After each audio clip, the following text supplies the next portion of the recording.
وعلیکم ورحمۃ اللہ وبرکاتہ۔ الحمد للہ رب العالمین والصلاة والسلام علی رسولہ الکریم، اما بعد فاعوذ باللہ السمیع العلیم من الشیطان الرجیم، بسم اللہ الرحمن الرحیم۔ میرے عزیز بھائیو، ہم نے ایک کلاس کا آغاز کیا ہے جس کے اندر ان لوگوں کو قرآن مجید کی تعلیم دی جائے گی جن کو قرآن مجید پڑھنا نہیں آتا۔ تو ہم آپ کو اس کورس کے اندر نورانی قاعدے کو انشاءاللہ اللہ رب العزت کی توفیق کے ساتھ اس طریقے کے ساتھ پڑھائیں گے کہ آپ اس قاعدے کو پڑھنے کے بعد اس قابل ہو جائیں گے کہ آپ قرآن مجید کو بآسانی سے پڑھ سکیں۔ تو آئیے ہم سبق نمبر 1 کا آغاز کرتے ہیں۔ تختی نمبر 1، بسم اللہ الرحمن الرحیم، مفردات۔ میرے عزیز بھائیوں، بسا اوقات ہم کوئی بھی کتاب شروع تو کر لیتے ہیں لیکن اس کے شروع کے اندر جو ہدایات دی جاتی ہیں، جو اہم نکات بیان کیے جاتے ہیں، ہم ان کو اگنور کر دیتے ہیں اور آگے نکل جاتے ہیں۔ جیسا کہ ہم نورانی قاعدہ کو ڈائریکٹ الف با تا تا سے شروع کرتے ہیں، جبکہ اس سے پہلے کچھ ضروری ہدایات بھی دی گئی ہیں، اس کو بھی پڑھنا ضروری ہوتا ہے۔ تو سب سے پہلے ہم ہدایات پڑھتے ہیں کہ تختی نمبر 1 کے اندر کون کون سی ہدایات دی گئی ہیں۔ تو تختی نمبر 1 کے اندر جو ہدایات دی گئی ہیں وہ یہ ہیں کہ یہ حروف مفردات بنیاد ہیں، اسی میں بچے کے تلفظ درست کروائیں اور حروف کے نقطے بھی یاد کروائیں۔ سطر کے آخر سے دائیں پر سے نیچے اور نیچے سے اوپر کی طرف پڑھوائیں۔ اگر اس تختی میں کمی رہی تو یاد رکھیے اس کا اثر بہت آگے تک جائے گا اور کمزور بنیاد پر اچھی عمارت ممکن نہیں۔ تو اس ہدایت کے اندر بتایا گیا ہے کہ بچے کو، یعنی جو بھی قاعدہ پڑھنا چاہتا ہے، اسی کو اسی تختی پر تمام الفاظ کی پہچان کرنی ہے۔ یعنی با ہے تو اس کے نیچے کتنے نقطے ہیں اس کی پہچان کرنی ہے، تا ہے اس کی شکل کس طرح کی ہے، اس کے اوپر کتنے نقطے ہیں اس کی بھی پہچان کرنی ہے، سا ہے اس کے اوپر کتنے نقطے ہیں، یہ ساری پہچان کرنی ہے اس تختی کے اندر۔ تو آئیے ہم سبق کا آغاز کرتے ہیں۔ تو سب سے پہلے نمبر پر ہے الف۔ تا کے اوپر 2 نقطے ہیں۔ تو الف کو پڑھنے کا طریقہ کیا ہے؟ شروع میں جو الف یہ 3 حروف سے مرکب ہے، الف، لام اور فا۔ تو لام اور فا جو ہے اس کو تیزی سے ملا کر پڑھنا ہے، جیسے کہ الف، اس کے بعد ہے با۔ تو با کی شکل آپ دیکھ سکتی ہیں کس طرح ہے، یہ ہے با۔ دیکھیں دائیں سے بائیں سائڈ پر جا رہا ہے اور اس کو تھوڑا سا کھینچ کر پڑھیں گے، کھینچ کر یعنی تھوڑا سا لمبا کر کے پڑھیں گے، با۔ تو با کے نیچے کتنے نقطے ہیں؟ 1۔ اس چیز کو یاد رکھنا ہے کہ با کے نیچے 1 نقطہ ہے۔ اس کے بعد ہے تا۔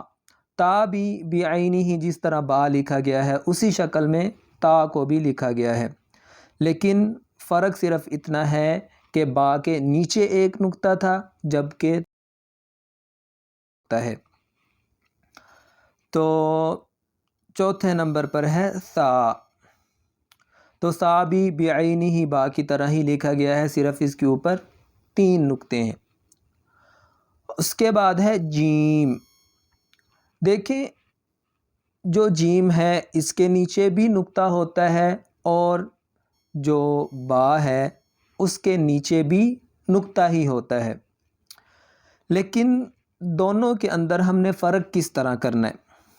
فرق اس طرح کریں گے کہ جو جیم ہے اس کے اندر بائیں جانب سے دائیں طرف لکھا جاتا ہے، یعنی بائیں جانب سے شروع کیا جائے گا اور دائیں طرف لکھا جائے گا، جبکہ با کے اندر کیا ہے، با کو دائیں جانب سے بائیں جانب لکھا جاتا ہے۔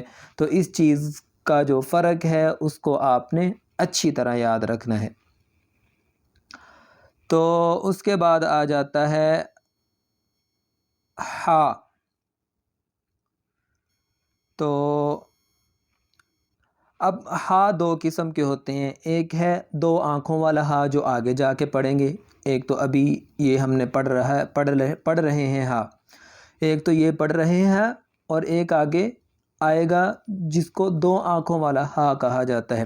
تو دونوں کے اندر پڑھنے کا تھوڑا سا فرق ہے۔ جو آنکھوں والا ہا ہے اس کو جب ہمیں کوئی تکلیف پہنچتی ہے، کوئی پریشانی پہنچتی ہے تو اچانک ہائے کر کے نکلتا ہے، تو اس کو ہائے کے ہا کی طرح پڑھنا ہے، یعنی کہ ہا۔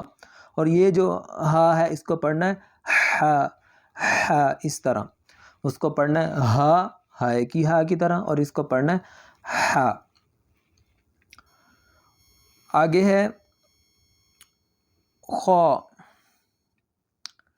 تو دیکھیں یہ جو خا ہے تقریباً جو جیم ہے اسی طرح لکھا گیا ہے، لیکن اس کا جو نقطہ ہے یہ اوپر والی جانب ہے، اس کا نقطہ اوپر والی جانب ہے۔ دیکھیں جیم اور خا یہ دونوں جب شروع کیے جاتے ہیں، یعنی بائیں جانب سے شروع کیے جاتے ہیں تو نیچے سے تھوڑا سا اوپر اٹھا کر پھر دائیں جانب لے کر جایا جاتا ہے۔ تو آپ نے اس چیز کو یاد رکھنا ہے، ایسا لفظ جو نیچے سے اوپر کو ڈنڈا اٹھا کے پھر دائیں جانب لے کر جائیں تو اس کے اوپر ایک نقطہ ہوگا تو وہ خا ہوگا، اس کے نیچے ایک نقطہ ہوگا تو وہ جیم ہوگا، اگر اوپر کچھ بھی نہیں ہے تو وہ ہا ہوگا۔ جبکہ دائیں جانب سے اگر بائیں جانب لے کر آئیں تو وہ اگر ایک نیچے نقطہ ہے تو با ہوگا، اوپر دو نقطے ہیں تو تا ہوگا، اور اوپر اگر تین نقطے ہیں تو سا ہوگا۔ اس کے بعد آ گیا ہے جی یہ ہے دال۔ تو دال دیکھیں کس شکل میں لکھا ہوا ہے، اس کو اچھی طرح یاد کریں، یہ ہے دال، اور اسی طرح کی شکل ہو اور اوپر کیا آ جائے نقطہ تو وہ ہوتا ہے دال۔ اس کے بعد ہے رو، ٹھیک ہے، پھر ہے زا، یہ ہے زا، پھر ہے سین اور شین، صاد اور ضاد۔ دیکھیں سین اور صاد ان دونوں میں تھوڑا سا فرق ہے، سین کی آواز موٹی، سین کی آواز باریک اور سیٹی والی ہوتی ہے، جبکہ صاد کی آواز موٹی اور سیٹی والی ہوتی ہے۔ ذرا غور کریں آپ کو فرق محسوس ہوگا، سنیے گا ذرا، سین صاد، سین صاد، ان الفاظ کی آپ نے پریکٹس کرنی ہے، بار بار پریکٹس کریں گے تو انشاءاللہ آپ کو جلد ہی ان الفاظ کی ادائیگی میں آسانی ہوگی۔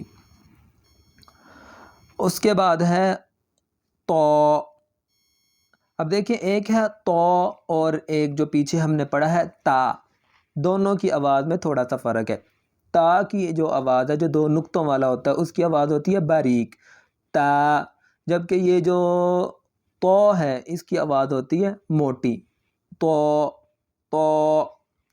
اس کے بعد آ گیا ضو، ضو، ضو، اور پھر ہے عین، عین، عین۔ دیکھیں دو الفاظ ہیں، ایک تو ہے عین، ٹھیک ہے، ایک یہ جو عین ہے، ٹھیک ہے، دوسرا ہے حمزہ، یہ والا، یہ آپ کو نظر آ گیا ہوگا، یہ حمزہ۔ حمزہ اور عین ان کی آواز میں تھوڑا سا فرق ہے۔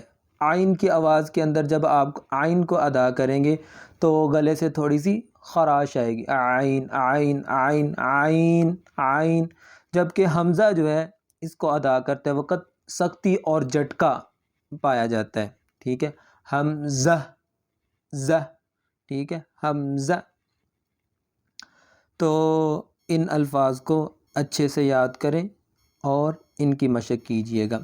عین اور اس کے بعد آ چکا ہے غائن، عین کے بعد آ گیا غائن، پھر ہے فا، فا، قوف، کاف۔ دیکھیں یہ جو قوف نقطوں والا ہے اس کو موٹا کر کے پڑھنا ہے قوف، اور یہ جو بغیر نقطوں کے ہے اس کو پڑھنا ہے باریک کاف، کاف۔ آگے ہے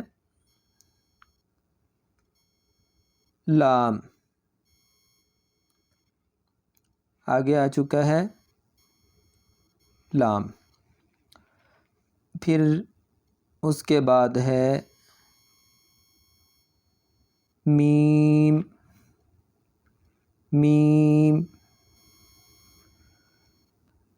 آگے ہے نون، نون، اس کے بعد ہے واو، ہا، حمزہ، یا، یا۔ تو یہاں پر سبق نمبر 1 ہمارا مکمل ہو چکا ہے۔ اس کے بعد آگے کچھ الفاظ کو انہوں نے ذکر کیا ہے جو کیا نام ہے، کچھ ایسے الفاظ ہیں جن کی آوازیں آپس میں ملتی جلتی ہیں، ٹھیک ہے، اسی طرح کچھ ایسے الفاظ ہیں جن پر قلقلہ کیا جاتا ہے، اسی طرح کچھ ایسے الفاظ ہیں جو حروف حلقی جو حلق سے ادا ہوتے ہیں۔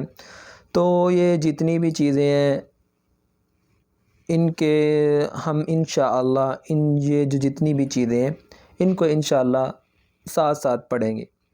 ابھی ان پر فوکس کرنے کی ضرورت نہیں ہے، ابھی صرف آپ نے جتنا پڑھا ہے ان الفاظ کو درست کرنا ہے، ان الفاظ کو پہچاننا ہے، آپ کو سمجھ آ جائے کہ یہ فلاں لفظ ہے، یہ فلاں لفظ ہے اور یہ فلاں لفظ ہے۔ تو آج کے لیے بس اتنا ہی، میں آپ سے اجازت چاہتا ہوں۔ السلام علیکم ورحمۃ اللہ وبرکاتہ۔